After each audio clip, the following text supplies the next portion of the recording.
Hello, my name is Aditya Gupta and I am a lawyer practicing at the Delhi High Court. Today I will be dealing with the module of trademark infringement and passing off. By the end of this module, I hope you will understand the different rights which are available in a trademark, both under the statute and under common law, the rules for determining infringement of trademark and the rules for finding out passing off, as well as the difference between trademark infringement and passing off. Let's begin. First, let's understand the nature of the rights that are available under a trademark. Rights are available to a trademark proprietor both under the statute and under common law. Statutory rights are available only with respect to registered trademarks. The Trademarks Act provides a detailed procedure for the registration of marks, and if a trademark is granted by the trademark registry, then the proprietor of such a registered trademark is entitled to certain rights under the statute. In contrast, even if a trademark is not registered, there are rights which are available under common law. Therefore, a person may not have gotten a registration under the Trademarks Act, but he or she will still be entitled to certain rights under common law. Typically, even registered proprietors of trademarks claim common law rights. That is, they say that while they are entitled to the rights under the Trademarks Act, they are also entitled to common law rights with respect to the goodwill and reputation that they have developed over the years. Section 27 of the Trademarks Act is relevant here. Section 27 says that no suit for infringement of a trademark can be filed with respect to an unregistered trademark, but at the same time it contains a savings clause. It says that the first part of section 27 will not affect the ability of a person to claim passing off of an unregistered trademark. I hope you now understand the correlation between the statutory and common law rights available to a trademark proprietor. If a person is able to obtain a registration for a trademark, he is entitled to two rights under the Act. The one is the right to use the trademark in the course of trade, and the second is the right to obtain relief, that is, the right to stop others from using the trademark in the course of trade. Therefore, for instance, McDonald's, the burger chain, is able to obtain a registration for the trademark McSwirl. The trademark registration gives the McDonald's two rights, that is, the right to use the trademark McSwirl, as well the right to obtain relief against another person who uses the trademark McSwirl for ice creams. Now let's understand the test for infringement of a trademark. There are four situations possible here. A defendant or an infringer may be using an identical mark for identical goods or services. For example, someone uses Tata for steel. As you know, the Tata Group is the owner of the Tata trademark and it makes steel, and since the infringer is using an identical trademark for identical goods, this amounts to infringement of trademark. The next situation is where someone uses a similar mark for identical goods or services. Again, taking the Tata example, let's say someone uses the trademark Tattva for steel. Here the trademark is similar to the Tata trademark and the goods are identical. Third is where the use is of an identical trademark for similar goods or services. I'll take the Tata example again. Compare Tata for steel versus Tata for cement. Here the goods are different, but they're still similar in nature and the marks are identical. Lastly, where the use of a similar mark is made for similar goods or services. Again, Tata for steel versus Tattva for cement. All of these four situations are captured under the Trademarks Act and are considered infringement of a trademark. Now let's move on to this concept, from whose eyes should likelihood of confusion be judged. Way back in the year 1962, the Supreme Court of India identified such a person from whose eyes the likelihood of confusion needs to be judged. The likelihood of confusion needs to be judged from the eyes of an unwary consumer with average intelligence and imperfect recollection. Now, when I say confusion, you must understand that the bedrock of trademark law is confusion. Trademark law exists to prevent consumer confusion insofar as you do not want consumers to be confused as regards the source of the goods. Therefore, the courts have laid down this test keeping in mind the common man, and they believe that the common man will have average intelligence and imperfect recollection. The common man will not remember the details of each and every mark and will not thus be able to distinguish the marks by keeping them side by side. That's why the test seems to be a low one. The threshold seems to be a low one. The question is, does this test also apply to more expensive goods? For instance, if a person is going to buy a car, is it likely that he will be more discerning regarding the goods that he is buying?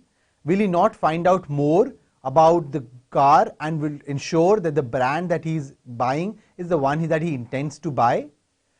Courts do consider this factor when determining the likelihood of confusion, and for more expensive goods, there are certain courts which have held that a more discerning standard must be adopted.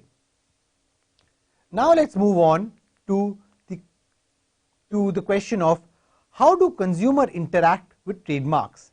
This is important for you to understand the tests which have evolved over the year for determining the similarity between trademarks. Let's go over these one by one. First is, the brand itself is not a memory target. What does this mean? This means that consumers don't necessarily remember the brand immediately, and it is only a cue that facilitates the recall of previously learned brand associations. This means that a person may not remember the brand exactly. It may have certain associations with certain parts of the brand, and this may be a word, a numeral, a trade dress, anything of that nature which is distinctive. Therefore, distinctive brands and packaging are highly conducive to mental associations. The consumers associate a particular distinctive part of a product with a particular brand or a particular source of goods. What happens if someone else starts using a similar mark? It causes a slow decline in the accuracy of consumers' memory-based judgment. This means that consumers start doubting that whether the association that they had with a particular brand is correct or not, whether they can any longer rely on a particular word, numeral or type of packaging to be sure that the product comes from a particular source. Therefore, Trademarks Act seeks to put a check on such practices to ensure that there is no decline in the accuracy of consumer-based memory judgment. This means that there should be no consumer confusion. Now that you know the rules of how consumers interact with trademarks, let's see the rules for determining the similarity of trademarks. It is now well settled that the side-by-side comparison of trademarks is inappropriate. What the courts have realized is that consumers usually do not have the proprietors and the infringers' trademarks side by side for comparison. Usually, the consumer is relying on some old memory association that it has with a brand, and therefore, it is in that light that courts must also judge the similarity of trademarks. Therefore, it is important that the courts must not look at each of these goods and try and find out differences between the plaintiffs and the defendants' products or trademarks. It is important for the court to only look at the distinctive part of the trademark, understand what the consumer is likely to have remembered, and then consider whether a consumer will get confused or not. To understand what are the kinds of similarities that can be seen, the courts have held that the visual and phonetic similarity between the marks must be seen. That is, whether visually the two trademarks are similar or they sound the same. Over the years, the courts have also developed a test for similarity of ideas between two marks. This means that even though a trademark may not be visually or phonetically similar to a previously registered trademark, it might have the same idea. Let me give you an example.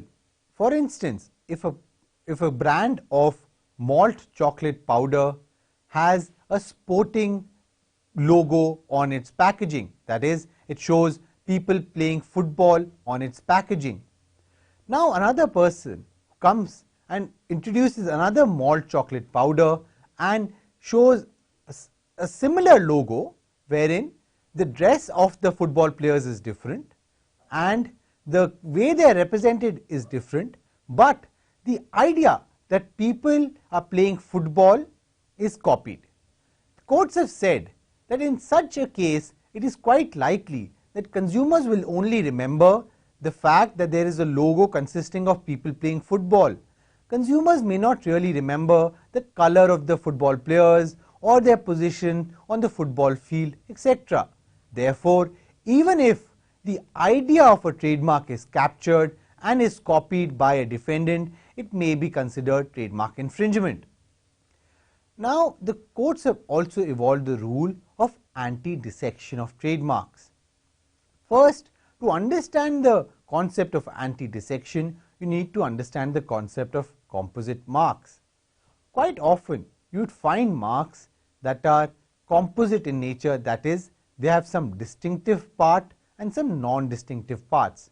When I say distinctive, distinctive means distinctive to the trademark owner. That is, it immediately leads the consumer to associate a particular mark with a particular source of goods. When I say non-distinctive part of a trademark, it means those parts which belong to the world.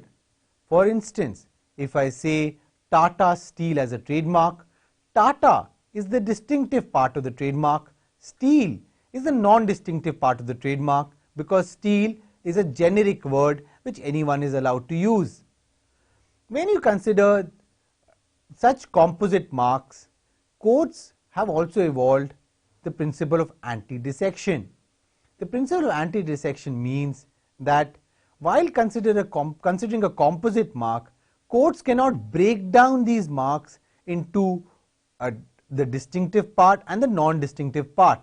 In fact, the courts have said that the mark must be considered as a whole and the effect of the mark on the consumer must be considered as a whole when the marks of the plaintiff and the defendant are being compared.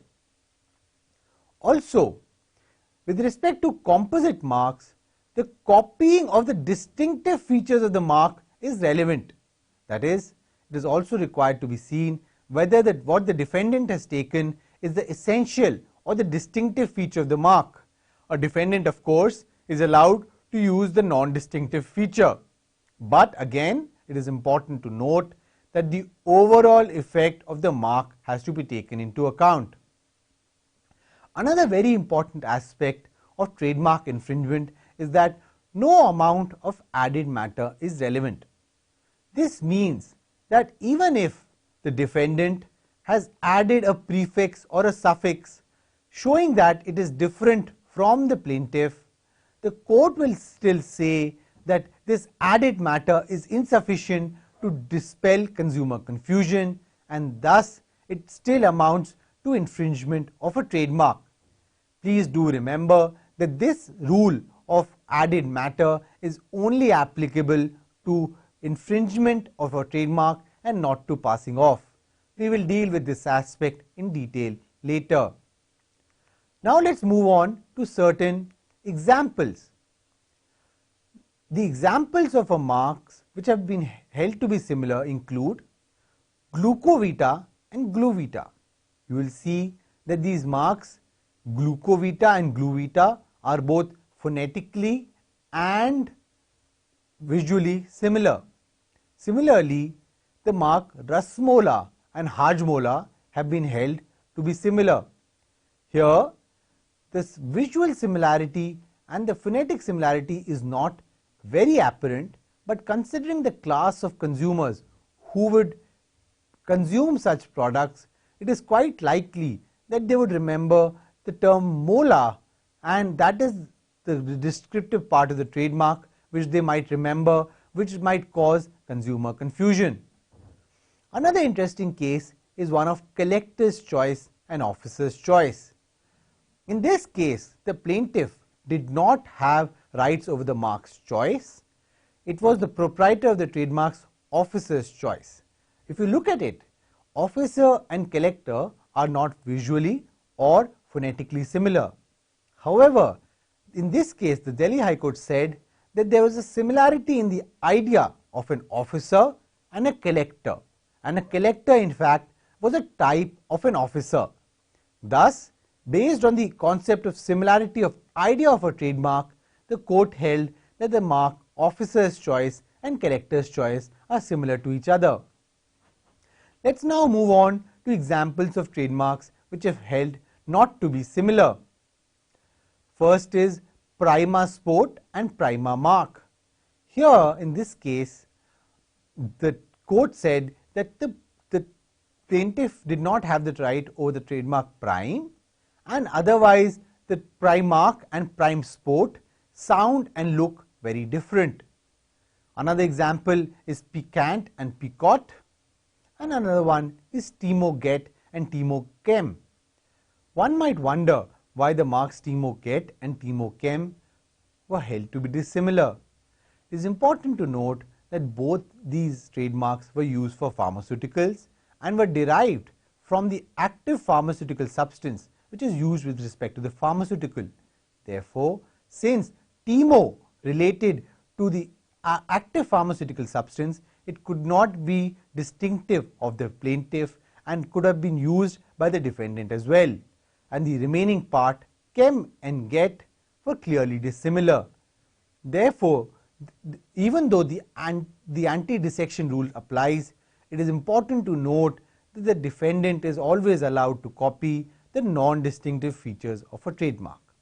Now let's take into account certain other relevant considerations. What if the class of consumers of the plaintiff and the defendant are different? Quite often, defendants try to raise a defense that the pricing of their goods is very different from the plaintiff's goods.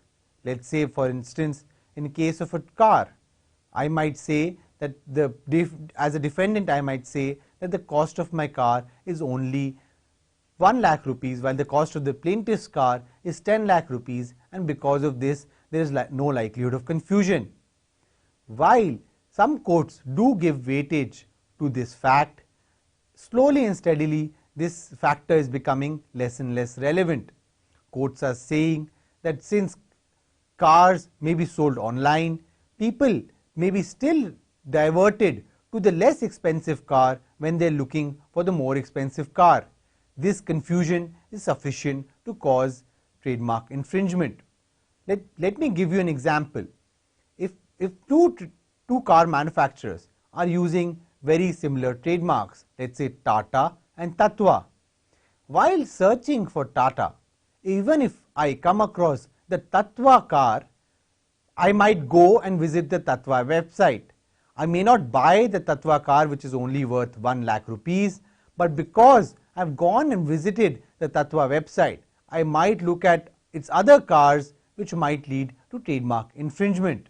This is called initial interest confusion, because even though at the time when the consumer will buy the Tatva car, he or she will know that it is not a Tata car, but because the consumer has visited the Tatva website, because of its confusion with the Tata website, it will be considered trademark infringement. Also, another important consideration is that in a trademark infringement case, actual confusion need not be proven. That is, a plaintiff need not show that actually a consumer was confused because of the defendant's use of the trademark. All that the plaintiff needs to show is that there is a likelihood of confusion, and that too from an eyes of an unwary purchaser with average intelligence and imperfect recollection. Now, it's also important for you to know the kinds of uses that can be considered as infringement.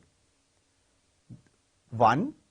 The use of a trademark as a trade name or a part of a trade name.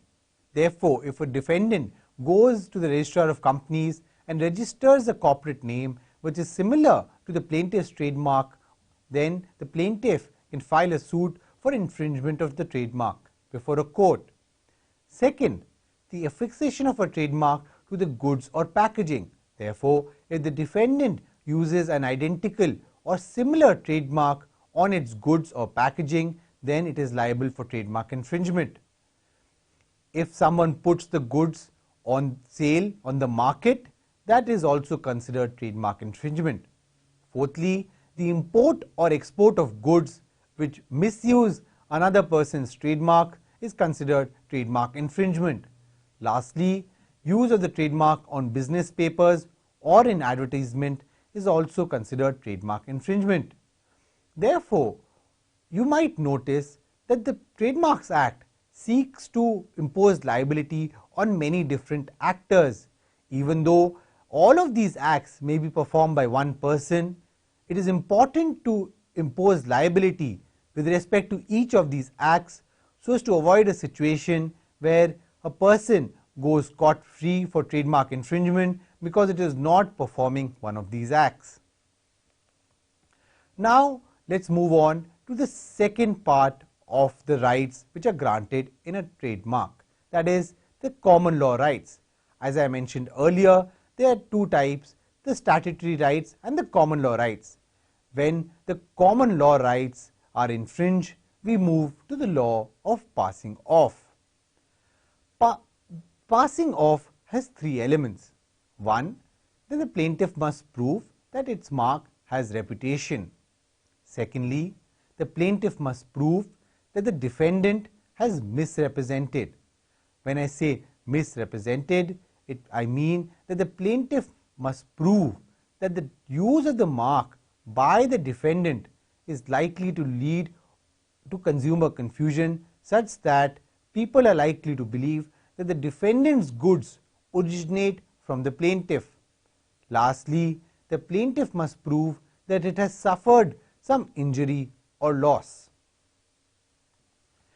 Now let's try and understand what is the difference between passing off and infringement. Passing off does not use the added matter doctrine that I mentioned earlier. In passing off, a defendant can take a defense that because of the surrounding circumstances, because of the prefix, suffix or other trade dress differences between the plaintiff and the defendant's use of a mark, the consumers are not likely to get confused by the defendant's use of an identical or a similar trademark. Secondly, in respect of common law rights, it is important for the plaintiff to prove reputation. Therefore, if a person has to claim common law rights in a trademark, he or she must show a long continuous user of the trademark such that it has acquired a reputation in the mark such that people associate that particular mark with that particular person, and only if such reputation and goodwill in the mark is proved can he or she claim common law rights in the trademark. In contrast, with respect to trademark infringement, it is not at all necessary for the plaintiff to prove a reputation in the mark. So long as the plaintiff has acquired a registration before the trademarks registry, he or she can claim trademark infringement irrespective of the use that the plaintiff has made with respect to that trademark. Let me summarize the concepts that we have studied today. We first studied the distinction between the statutory rights and the common law rights in a trademark. The statutory rights are conferred by the Trademarks Act for a registered trademark, and the common law rights arise from common law and are with respect to an unregistered trademark. The Trademark Act specifically provides that a suit for infringement cannot be filed with respect to an unregistered trademark. However, at the same time, it recognizes that the relief of passing off is still available to any person who has common law rights in a trademark. There are two rights which are available to a registered proprietor of a trademark. That is the right to use and the right to obtain relief. Then we also studied the concept of an unwary consumer with average intelligence and imperfect recollection. This is the person from whose eyes likelihood of confusion needs to be judged. There is some variation of this principle when the goods in consideration are more expensive. In such cases, the consumer is considered to be a discerning one. Then we studied as to how consumers interact with trademarks. We also understood how the distinctive part of the mark is the most relevant in forming a mental association, and thus the Trademarks Act seeks to protect this distinctive part of the trademark and the decline in the accuracy of a consumer's memory-based judgment. We next studied the rules for determining the similarity of trademarks. These rules are very important and have evolved by case law over several years. The side-by-side comparison of trademarks is inappropriate. The visual and phonetic similarities of the trademark must be seen. The test is of similarity of ideas has already also been adopted. The rule of anti-dissection has also been adopted in India. An added matter is not relevant with respect to trademark infringement. We also looked at the concepts of different in class of consumer owing to difference in prices and its decreasing relevance, and we studied that actual confusion need not be proven in a trademark infringement case. We also studied the law of passing off, its three elements, and the difference between trademark infringement and passing off. Thank you.